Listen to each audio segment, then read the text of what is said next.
Acoma Burns, and I work for History Colorado, and I serve as the Associate Curator of Black History. So why did I do this topic? When I was younger, I used to watch Western movies with my dad. Some of my favorites were Cimarron, Shane, and One-Eyed Jacks with Marlon Brando. Watching these films alongside my dad gave me this deep curiosity to learn more about the American West. And I have to admit, growing up, I did not know that there were black cowboys. For me, the Old West always evoked these images of vast landscapes dotted with canyons and cacti, and the people within these popular portrayals were as mythic as the landscapes that they inhabited. Archetypal cowboys came into the popular imagination through mass media and entertainment in the 19th and early 20th centuries. They were shown through dime novels, illustrations, paintings, and theatrical stage productions, and overwhelmingly they centered white European Americans. But these popular images obscured the true history of the American cowboy, one in which cowboys of color have always played prominent roles in the shaping of the cultural tapestry of the American West. Today, as I'm sure a lot of you have seen, black artists are working to recover and reclaim this history. You've got musicians like Shabuzi and Yola, Solange, and of course Beyonce with her recent album, Cowboy Carter. And these artists focus on black cowboy imagery in their lyrics and visuals. As I started to think about these contemporary artists and their messages, I began wondering, what kind of materials do we have in History Colorado's collection? And how do they highlight the lineage of African Americans in the American West? What I found is that History Colorado has preserved pieces of this history, even though as museums and archives and popular culture have often struggled to fully represent the legacy of black cowboys in the West. And it gave me this impetus to start collecting more of these histories to add to the collection, but more on that later. All right, so before we can talk about cowboys, we have to talk about cattle and about labor. Cattle did not exist on the American continent prior to Spanish colonization. They arrived with Europeans, and cattle ranching quickly became one of the most powerful engines of colonial expansion in the Caribbean and in the Americas. In 2023, researchers published a major study where they looked at ancient DNA, and the report is called Scientific Reports. It's in that journal. And they based their study on early cattle remains from the colonial era in sites in Mesoamerica and the Caribbean. Their results showed that cattle in the early Americas came from multiple origins, and importantly, that African-sourced cattle were present in the early colonial period, more than a century before African contribution has been documented in the written record. Here's why this story matters. Cattle ranching did not grow on its own. It grew through colonial systems and forced labor of enslaved people. In 1518, Charles V of Spain authorized the direct transport of enslaved Africans to the Americas, accelerating the development of slave-based economies across the region. In the decades that followed, enslaved Africans played a vital and often unrecognized role in the development of cattle ranching and livestock economies across the Americas. The same research team behind the Scientific Report study pointed out something else that's really crucial. Many early ranchers in Mexico actually had African ancestry. In other words, from the beginning, ranching in the Americas was shaped by African people, African labor, and African knowledge systems alongside indigenous and European ones. And when we talk about knowledge systems, we have to talk about pastoral societies here. In West Africa, there are long-standing cattle herding cultures that, and includes several different indigenous communities. One that is most noted is the Fulani, and they inhabit modern-day Cameroon and Senegal. The researchers explicitly drew that connection, suggesting that colonists had every incentive to rely on people with herding expertise while building livestock economies in hot, wet environments. So when Africans were transported over here and then transported into the American South during slavery, enslaved people specifically with livestock expertise were assigned different grueling tasks, such as catching and tending livestock, managing animals in unfamiliar environments, and driving long trains of livestock over long distances. That knowledge became even more valuable as ranching expanded westward. And over time, African Americans took on a wide range of occupations in the West, including being ranch hands, wranglers, farmers, miners, trappers, and more. And that labor helped build the economic infrastructure of Western territories. All right, so I want to fast forward to the Civil War era. And when we talk about movement out west as it pertains to African Americans, we have to talk about the Homestead Act, which was signed into law in 1862. But here's the key distinction that I need to make with Black history.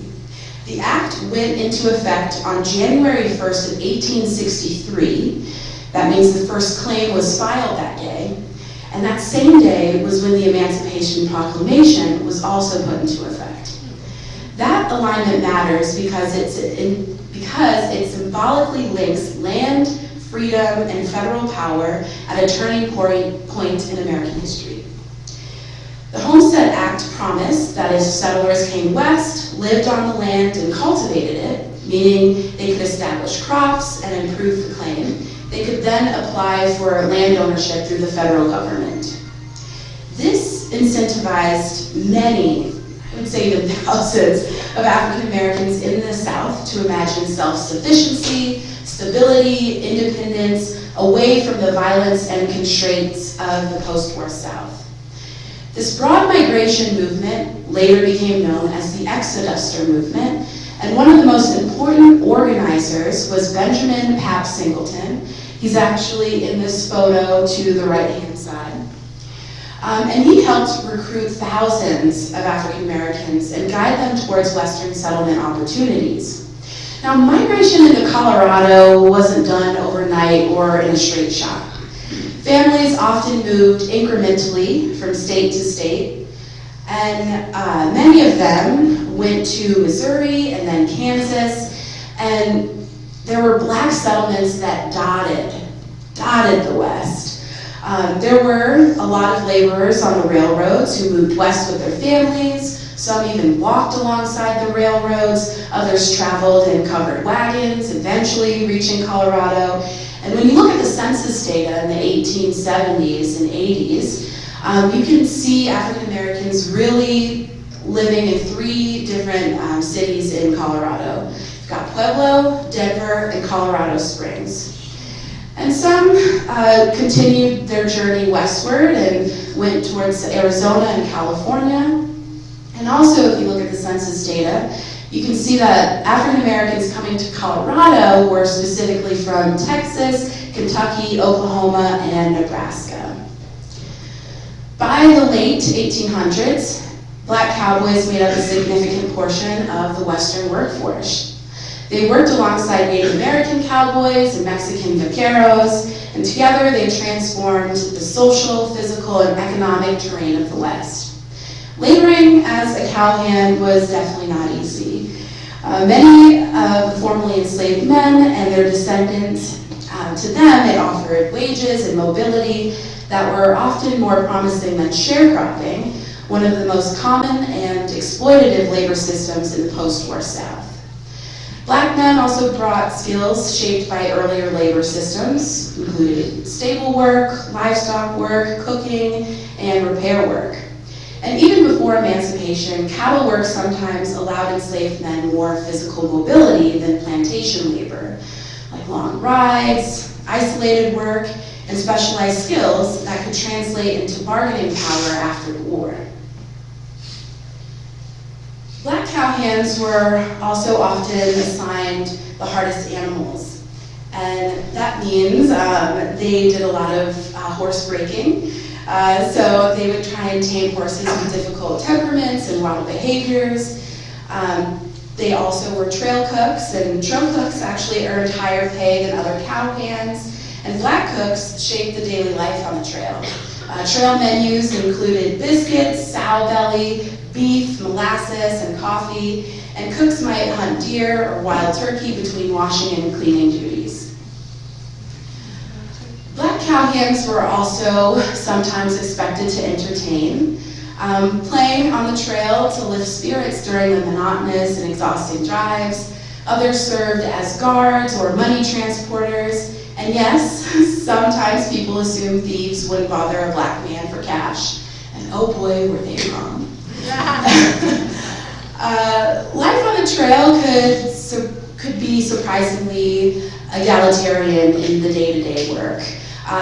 Black cowhands shared quarters, shared labor, shared blankets with other white cowhands, but the rules changed in town. Racist hierarchies would snap back into place, especially around certain women or social settings where white respectability politics took over. Evidence also shows that black cowhands were expected to take on additional labor that included laundry and late night guard shifts and testing water sources. Despite the existence of all black trail outfits, black cowboys were rarely promoted beyond certain roles. Regardless of skill, they often had to negotiate with white men who refused to accept black authority. And still, the West really represented possibility. Racism and violence remained real in Western territories, but segregation and its enforcement were less rigid than it was in the South. Combined with a demand for skilled labor, the West offered many African Americans a chance at economic opportunity and, at least in moments, a different kind of life. So now I am going to go through some black cowboy profiles, and I chose these particular men because some of them lived in Colorado or some of them went through Colorado. There is a Colorado connection to all of these men. So our first cowboy is Nat Love, and he was born in 1854, and he was the youngest of 3 children born to enslaved parents on a plantation in Tennessee, and they were owned by a man named Robert Love. His father, Samson, was a foreman, and his mother worked in the kitchen doing cooking duties in the plantation home.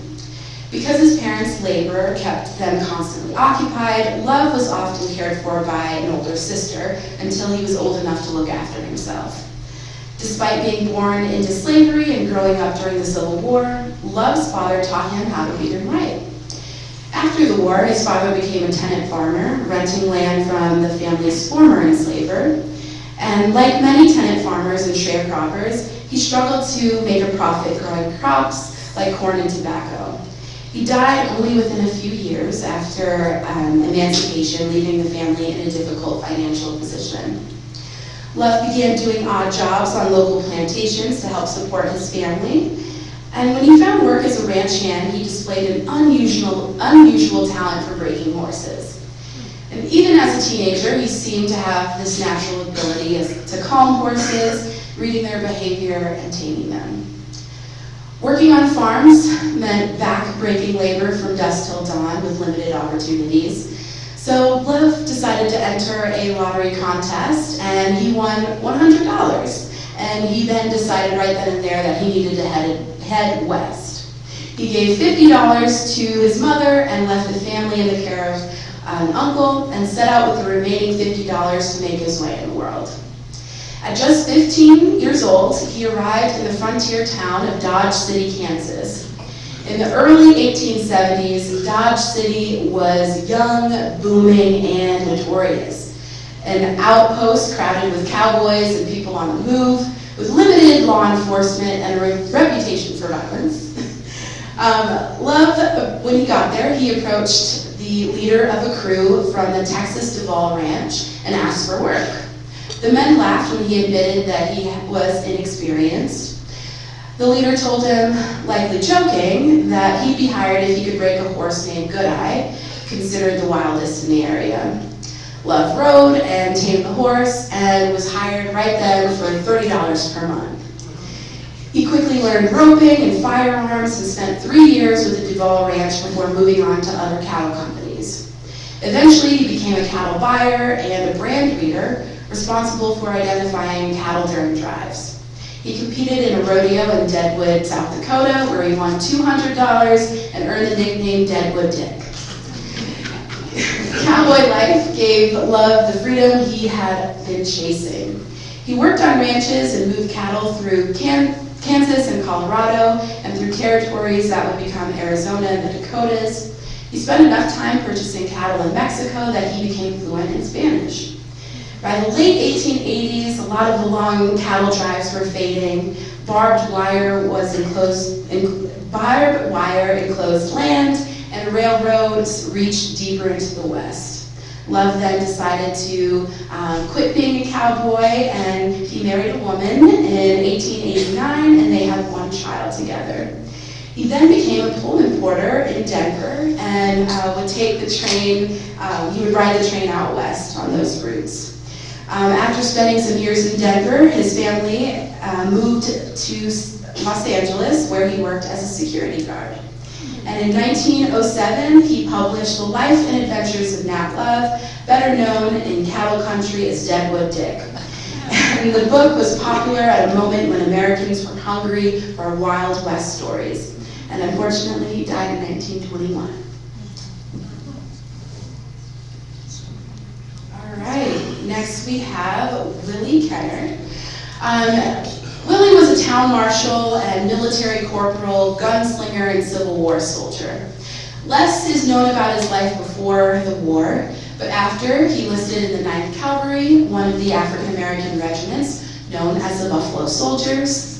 He became known for weaponry and served as an arms instructor for decades. In the summer of 1874, newspaper accounts described Kennard responding to an ad for a town marshal in Yankee Hill, Colorado territory for $100 per month. He traveled there and sought out some of the town leaders. Now, according to these newspaper accounts, Kennard was directed to 5 councilmen meeting at Sarah Palmer's Cafe. When the 42-year-old black man said he wanted a job, he was met with ridicule, especially the assumption that a black man could not read. The mayor offered a challenge. The position would go to whoever could arrest Barney Casewit, an outlaw who had terrorized Yankee Hill for 2 years. The story goes that Casewit had recently assaulted a young girl named Bertie Campbell, who was the 15-year-old daughter of a bank employee. When her father tried to intervene, Casewit then killed him. Casewit also killed the town marshal and 2 additional marshals that had failed to capture him. Casewit was reportedly playing poker at the saloon across the street from the cafe, and Kennard agreed to the terms. He was given a star and walked toward the saloon with the councilman behind him. Inside, he assessed the situation. Casewit wore 2 revolvers and carried himself like a practiced gunman. Kennard informed Casewit that he was under arrest. When Casewit went for his guns, Kennard shot both pistols out of his hands. Casewit's 2 sidekicks then moved to retaliate, and Kennard shot them as well. Casewit then surrendered, was tried quickly, and was sentenced to death. This is how Kennard earned the job and the town's respect. Even after that, many residents struggled to accept a black marshal. Men challenged him to gunfights. The accounts say that Kennard obviously prevailed.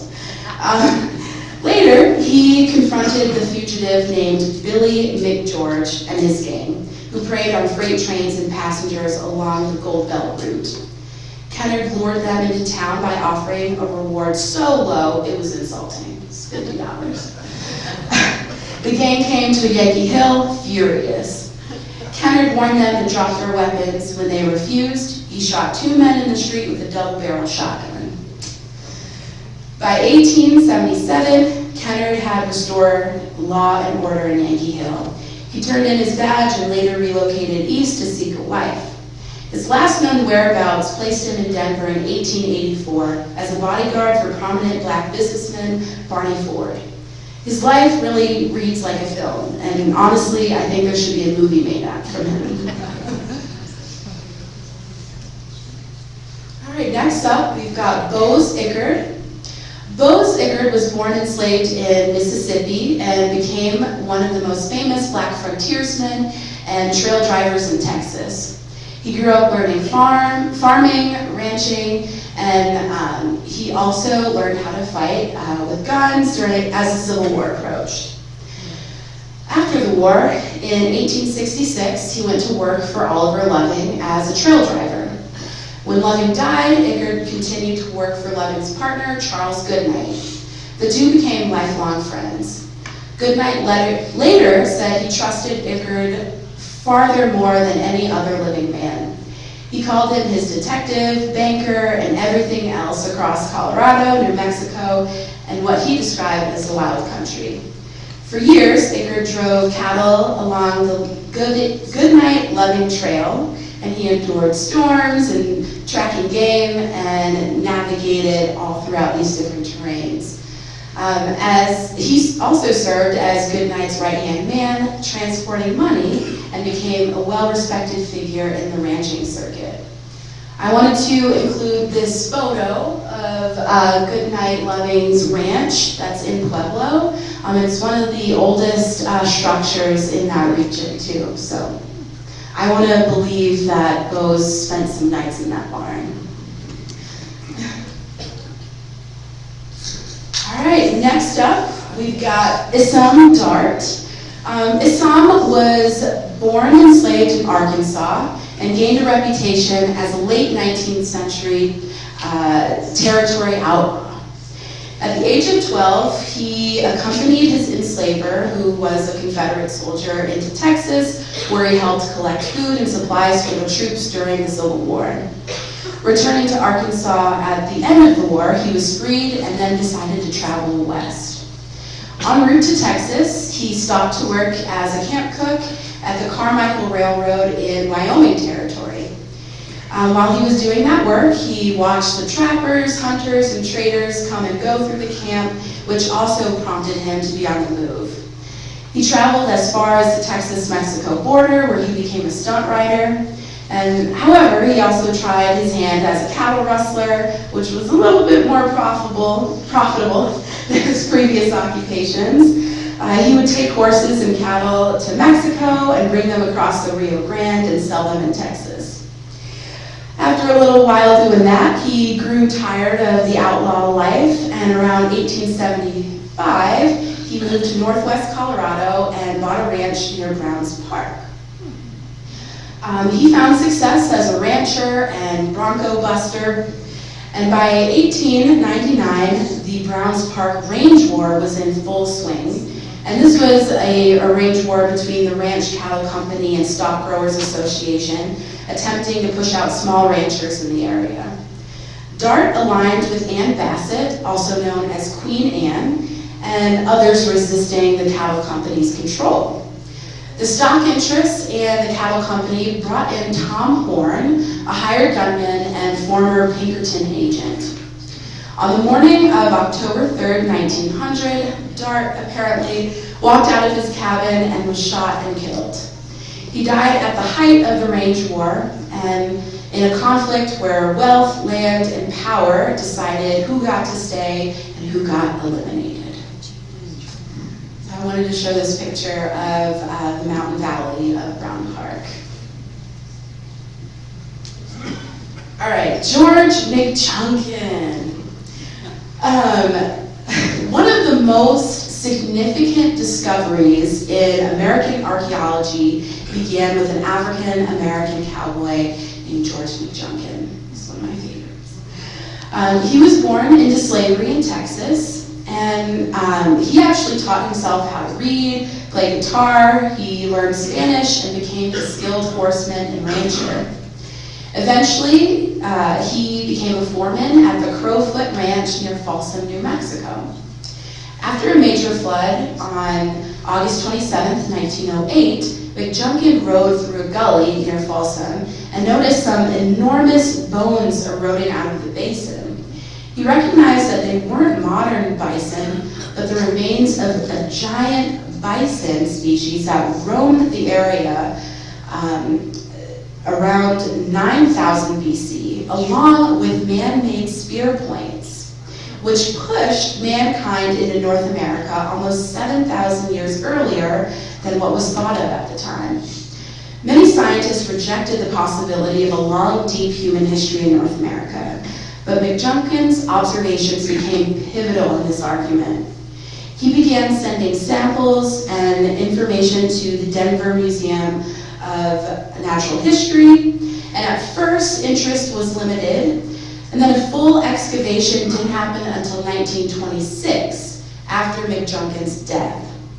Even the eventual work at the Folsom site confirmed that humans lived in North America far earlier than many scientists had accepted, and Folsom Points became central to how archaeologists understood ancient life on this continent. McJunkin died in 1922 and was buried in Folsom Cemetery. His story is another example of a significant hidden figure in history.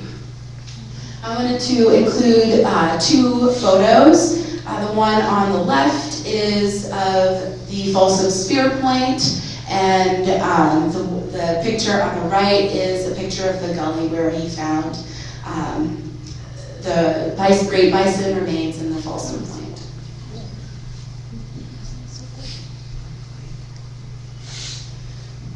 Finally, one of the most famous black cowboys was William Bill Pickett, who was born in 1870 in Texas. Pickett left school in 5th grade to work as a ranch hand. He learned how to ride horses and radio techniques through this experience.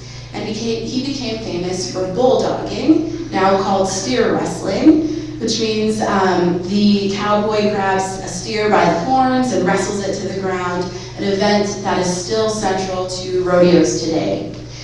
Pickett formed the Pickett Brothers, Bronco Busters, and Rough Riders with his brothers. And in the early 1900s, he began performing with the Miller Brothers 101 Ranch Wild West show. Long titles. And he rode alongside figures like Buffalo Bill and Will Rogers. Folklore even credits Pickett with teaching Rogers some of his tricks. Pickett also became one of the first black cowboy stars and later appeared in many motion pictures. All right, now we are going to fast forward to the 1970s. Entertainment promoter Lou Besson decided to put black cowboys front and center when he moved to Denver in 1977. Upon arrival, he toured the Black American West Museum and discovered a trove of materials about African American cowboys, alongside with outlaws, lawmen, soldiers, and everyday citizens who were vital to the region's history. He then decided to create the longest-running black touring rodeo, called the Bill Pickett Invitational Rodeo, which started in Denver in 1984. The event drew thousands of black fans and still tours across the country today. Events like bareback riding, bulldogging, calf roping, and ladies barrel racing are some of the highlighted events. The season opener begins in Colorado in February and travels to Oakland, Los Angeles, Atlanta, and Washington, D.C. before ending in Fort Worth in September. If you all have a chance to go, I would highly recommend it. It's during the Western Stock Show. I went there last year and this year, and it was so fun. So, with all of this history in mind, I began surveying the collection at History Colorado for items that would illuminate the Black experience. Peeking down one of the stacks in storage, I saw a brightly colored shirt that flashed out to me. As I drew closer, I was immediately struck by the traditional African kente cloth sewn around the cuffs and shoulders. Kente patterns grow out of weaving traditions in West Africa dating back centuries. Weavers created these textiles by alternating colors and a warp, which means vertical threads, and a weft, which is horizontal threads, building complex patterns valued for their visual effect and their symbolism. When I took a step back, I noticed how some of these colors and patterns seemed to dance in rhythm across the cloth. Traditionally, colors and patterns symbolized celebrations, conveyed stories, or expressed values.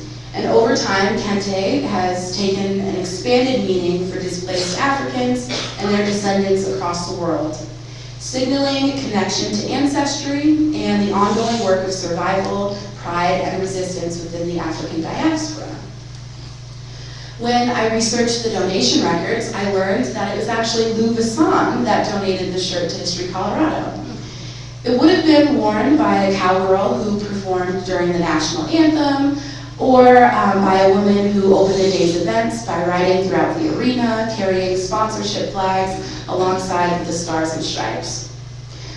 Following the paper trail also revealed a publicity poster for the Bill Pickett Invitational with colorful illustration of Pickett in Western wear in front of the towering arena. It's eye-catching, playful, and tells a story. Posters like these are rare, valuable, and collectible, and fortunately, History Colorado was able to preserve this history. So that's the shirt right here, and then the poster. This right here is a cover of a graphic novel by a gentleman named R. Allen Brooks. I actually collected it, and he got inspiration from Nat Love's autobiography and did a graphic novel that was inspired by it. I'm going to show you some more things from our collection. We've got some historical photographs. Right here we have Arthur Lee, who was a Colorado black cowboy. In the middle we have Bill Pickett. And then on the far right we have an unidentified African American man.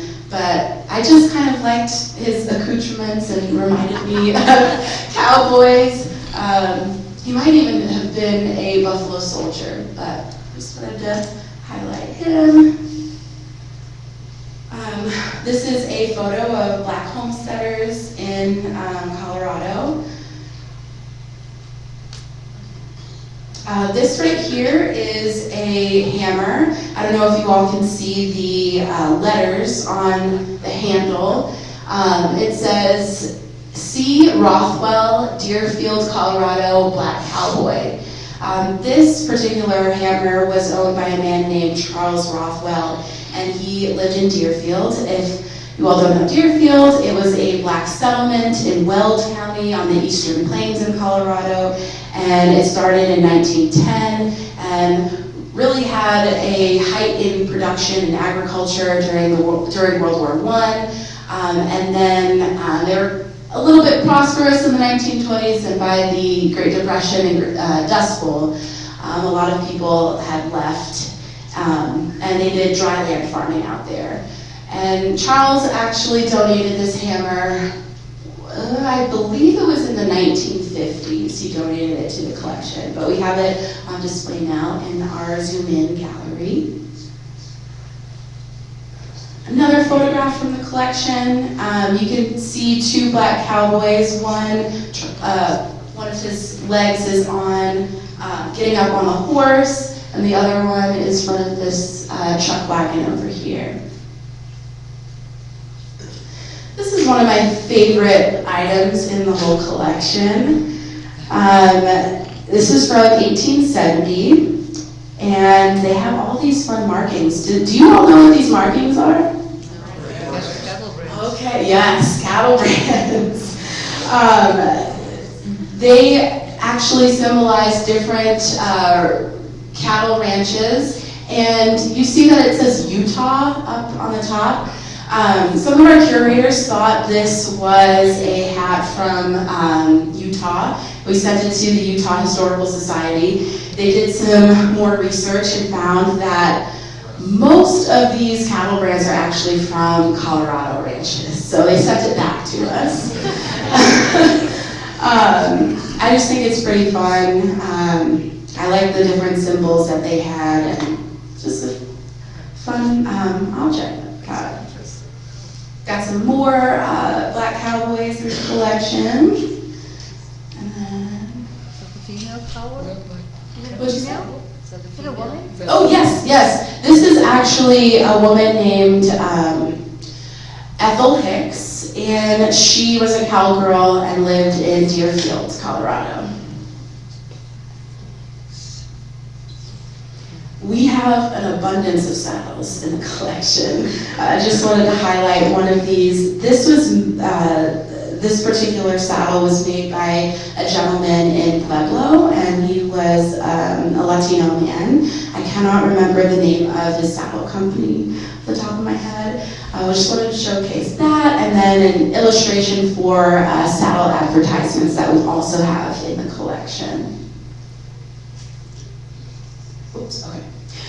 So, being a curator of Black history, I'm responsible for the intellectual control of the objects and for contemporary collecting. So last year, I contacted a local Black cowboy named Maurice Wade to record his oral history, and he was a debut rider for the Bill Pickett Invitational Rodeo in '84. And I want to play a clip from his oral history. Hopefully you all will be able to hear it. When I was coming up, all we ever saw was Roy Rogers, Cisco Kid, and it was Western. Western was real big back in the 30s or 40s. Well, big back in the day. Right, yeah. And never saw any Black cowboys. And my granddaddy in Mississippi, he owned a farm. He farmed beans and veggies and stuff like that. Okay, so he had two mules that he used, working mules that he used to plow and everything. Yeah. And after he finished plowing fields, we used to go and ride his mules in the pasture, and he had something like 140 acres. And so we would ride the mules and stick horses. Y'all don't know about stick horses, do you?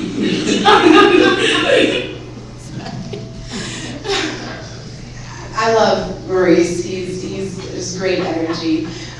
We talked for nearly 3 hours. And he just walked me around one of these ranches that he held one of his horses called Beer Money. And was able to record that history and add it to the collection for contemporary voices. So the true history of the American cowboy has all too often been obscured and veiled from collective memory. But the material record tells a different story.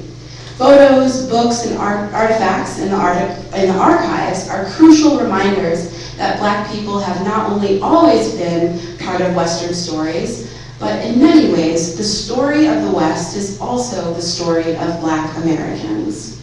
Thank you.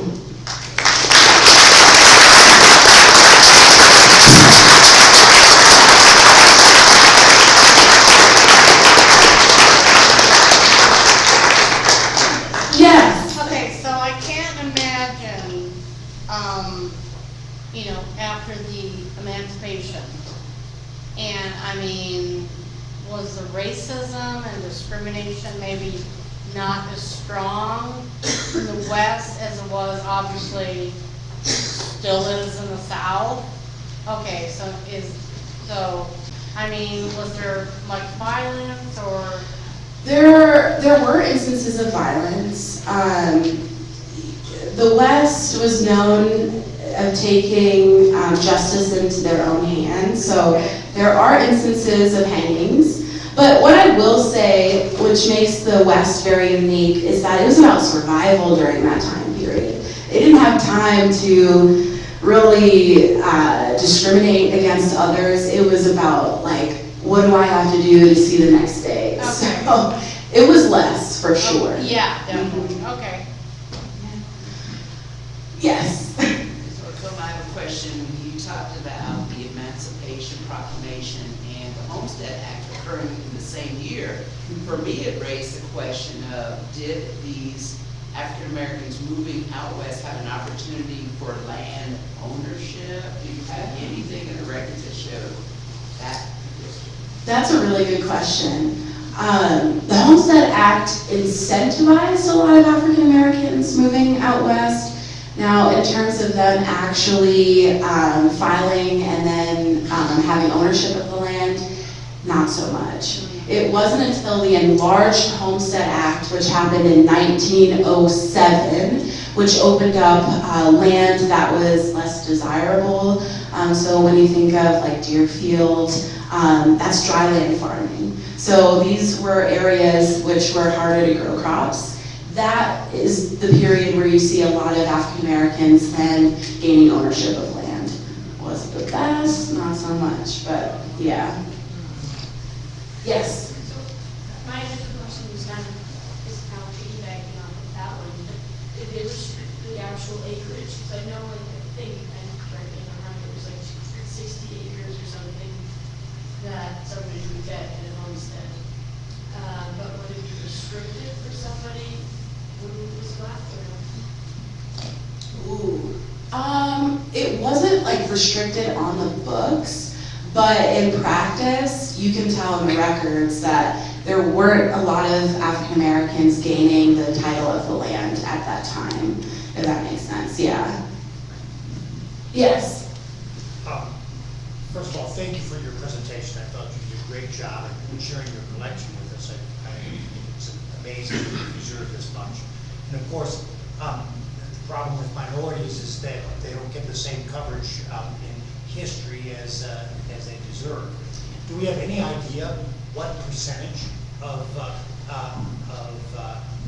African Americans would have been the Cowboys and would have come out statistically? Yeah, so through my research, I've come up with a kind of a scale. So for sure, at least a quarter, for 25%.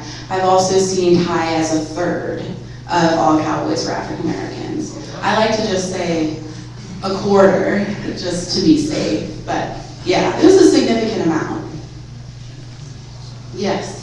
Were wagon trains heading west still segregated, or were they fully segregated? That's actually a really good question. I haven't dug into wagon trains as much. I am not sure. Now I'm gonna look that up. I got homework. So what she asked, I mean, were they aware that they could homestead? Yeah. I think, okay, so they were. Yes. But it just took a few years for them to be able to? To get ownership? Is Yeah. what you're saying? Yes. A lot of them came up with different issues when filing through the federal All right. government. Okay. Yeah. Okay.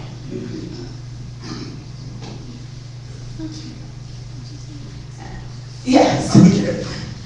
Going back to Bill Pickett, the term, I mean, I don't know if this is true, this is what I've heard. I heard the term bulldogging comes from you saw a dog take down a bull by grabbing the lip and pulling it down. And did Bill Pickett actually do that? Yes, he did. Can you repeat that? Yes. So, yeah. So bulldogging comes from, like, the actual way of doing it is you grab the steer by the horns and then you bite it on the lip to make it come down. Bill Pickett actually did do that. He did that a lot. I couldn't. I'm gonna try that. Yes. Where is the town Yankee Hill? Yeah. So it's by Leadville. Yeah, it's in that part. It's like pretty central of Colorado. Yes. I was curious about the portraits, particularly kind of the stylized, cocky portraits. Was was that common for people to go to portrait studios and get portraits? Are these, you have lots more of those? Yeah, during this time period, 1880s, early 1890s, a lot of people were doing portrait style photographs. A lot of them, like Nat Love, you see like his photo. He made sure to get his photo taken for the historical record, which I appreciate and love so much. But yeah, I know you noticed that in some of the other slides, you see a lot of them like in a pose style. So yeah, that was a common form of getting your picture done and taken.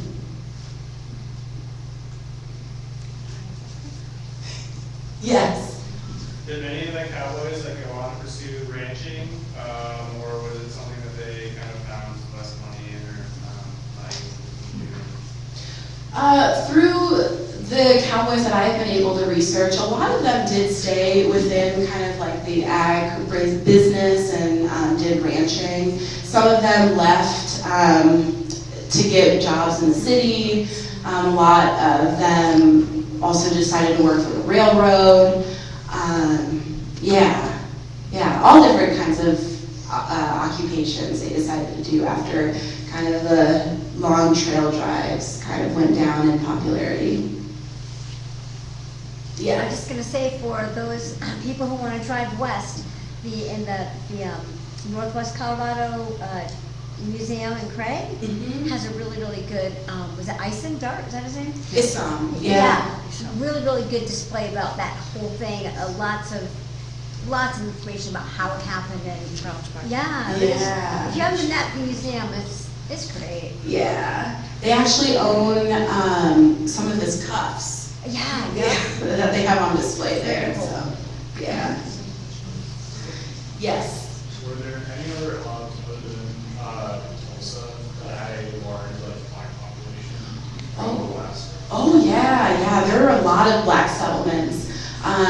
Empire, Wyoming, the Dry in Manzanola, Colorado.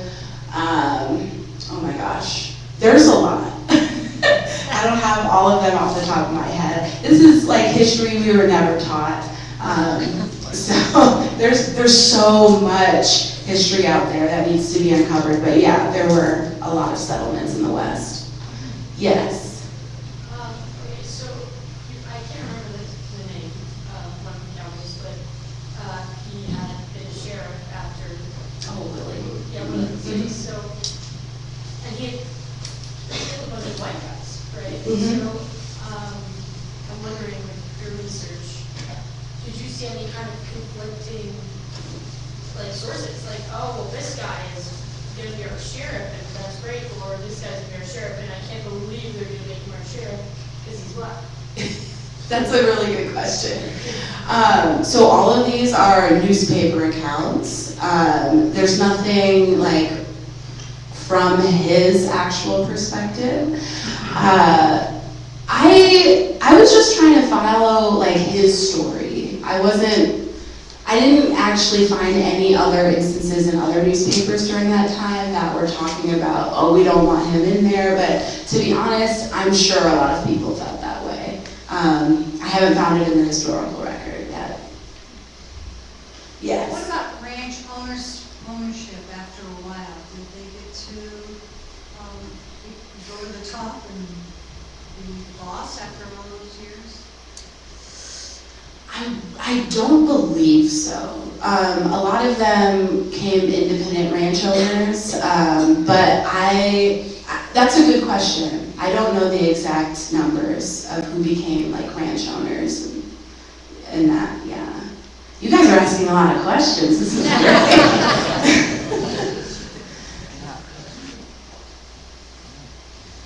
How about black ranch owners today?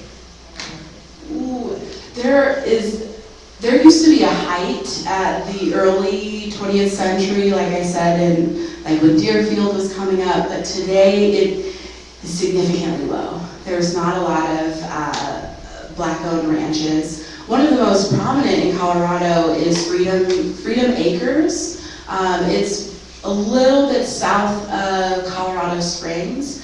But they were just actually in a documentary that Jordan Peele did called, I actually don't know the title of it, but they were featured in it, and they've actually been getting a lot of press. So if you look them up, just Freedom Acres, you'll probably find them out. But yeah, like I said, there's not a lot of black farmers or black ranchers in today. It's significantly less than what it was 100 years ago.